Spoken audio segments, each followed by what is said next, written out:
Hey, what's going on, everyone? Welcome back to the channel. My name is Will. This is the Wimya YouTube channel. So this is going to be the follow-up video to the video I just posted. Last video was 5 things I loved about the Ram TRX.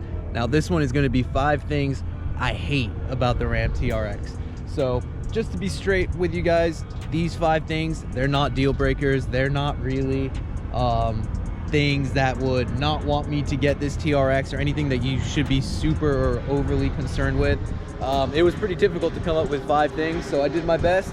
So let's just dive into it and talk about this shit. All right, number 1 on my list has got to be the lack of standard options on this truck.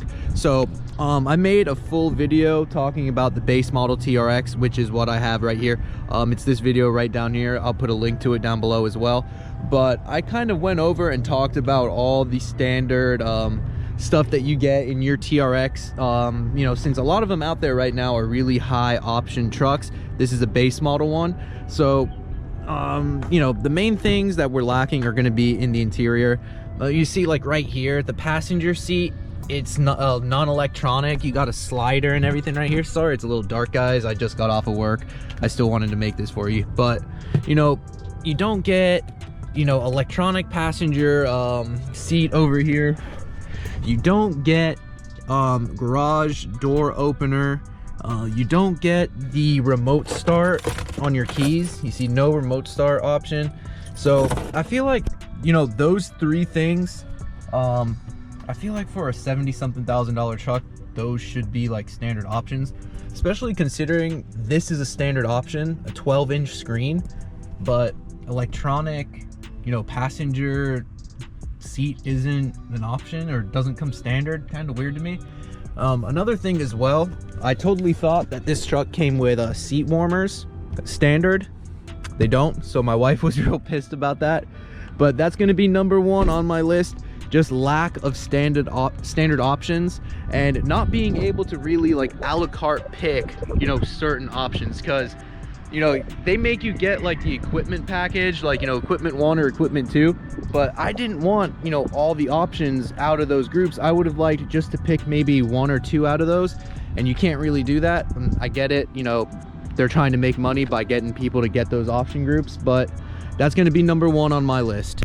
All right, number 2 on my list is going to be the lack of exterior paint options we can get on this truck.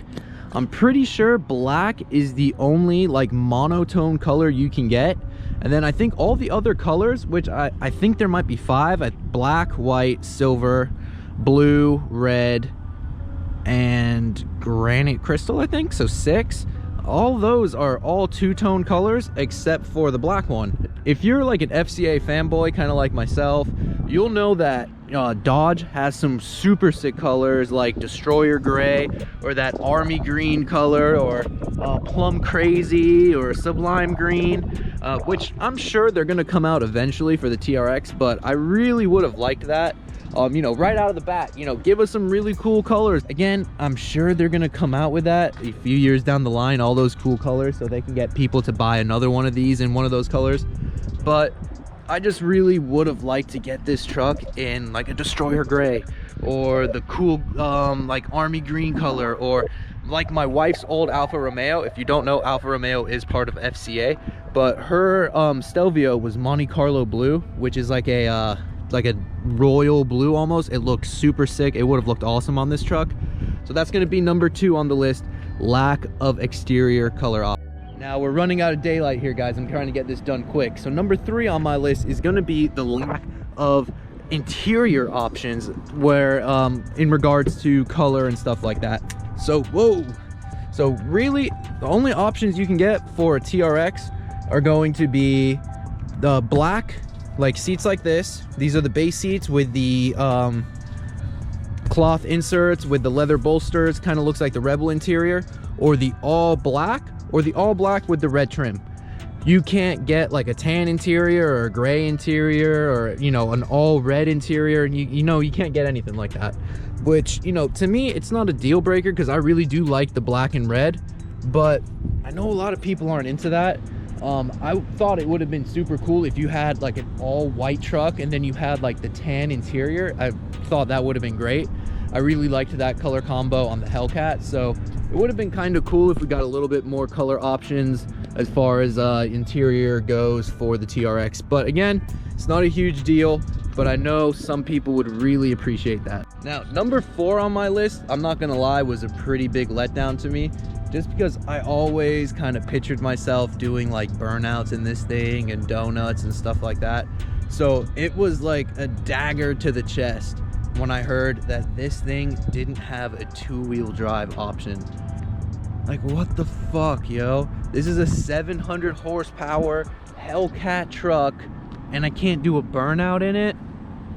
And like, I know that's like super stupid to say, but I totally wish I could have smoked these fucking tires while I was leaving the dealership when I picked this thing up. That would have been so cool. But you know, it comes in the all-wheel drive all the time. You can't change it. You know, it is what it is.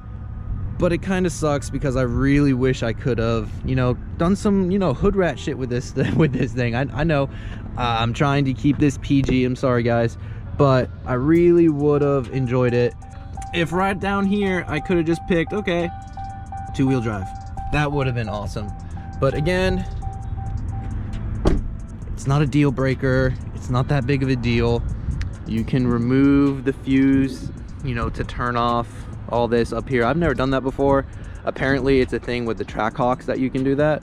I'm probably never going to do this unless I'm on a dyno. That's where I've seen a lot of like these things been dynoed so far, and all of them have been on 2-wheel drive dynos.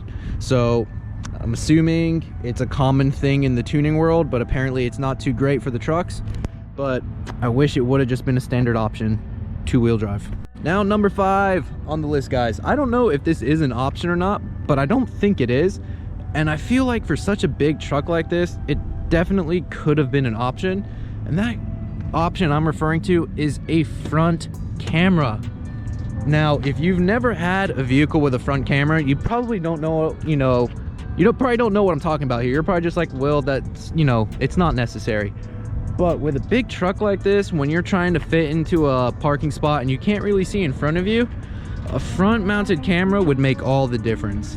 I had one on my C7, my Corvette, before I traded it in, and it was a lifesaver when I was pulling in where I had to, you know, pull forward into a parking spot or anything like that. It just saved my front lip from getting destroyed. Now, obviously, we don't have to worry about ground clearance with this thing. Oh, Jesus. But yeah, we don't have to worry about ground clearance, you know, hitting anything, but it would have just been really nice to have a camera right there. Now again, if that's an option, my bad, I didn't know.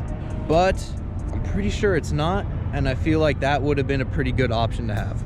All right, guys, since this is gonna be a very dark video, I'm gonna give you guys one more. Now, this, honestly, again, not a big deal breaker, not a big deal, but I don't really understand it. Oh, well, I do understand it, but it sucks anyway. The payload. The payload in this thing is 1,400 pounds. Now, a lot of people will probably never put 1,400 pounds in the bed of their truck. Me, on the other hand, I work in construction. I've, you know, have remodeled my house before. I've remodeled my parents' houses. I've done a lot of things where I've had to put building materials in the back of my truck. It's not something I like to do, but that's why I have a truck, to do that kind of shit. So 1,400 pounds, even though that might sound like a lot to you, when it comes to building material, it's really not all that much. Now, I get it. It's because of the gearing and because we have such a big heavy engine in the front that, you know, the payload needs to be a little bit more. But the payload on my Rebel was 400 pounds more than the TRX, and the Rebel is kind of like the little brother to the TRX. So that's like your little brother benching more than you. So, you know, that kind of sucks, you know, if you're the top dog over here. But again, guys, it's not a big deal.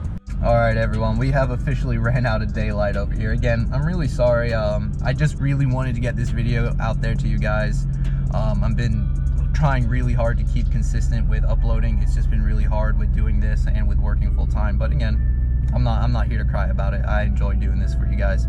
So that's gonna be the 5 things, well, 5 and that bonus one. 5 things that I hate about the Ram TRX. Now, hate, again, there's nothing I really hate about this truck. I fucking love this truck. It's sick. It's the best truck you can go out and buy right now, in my personal opinion. So, you know, this is just for entertainment purposes. Take everything with a grain of salt. Everything I listed here, it's really not that big of a deal. And yeah, I hope you guys enjoyed this video. If you did, go ahead and hit that like button down below. Hit that subscribe button. That's something that really makes me happy when I see my subscribers starting to grow, as corny as that sounds. But I'll see you guys in the next one. Have a great one, guys. Later.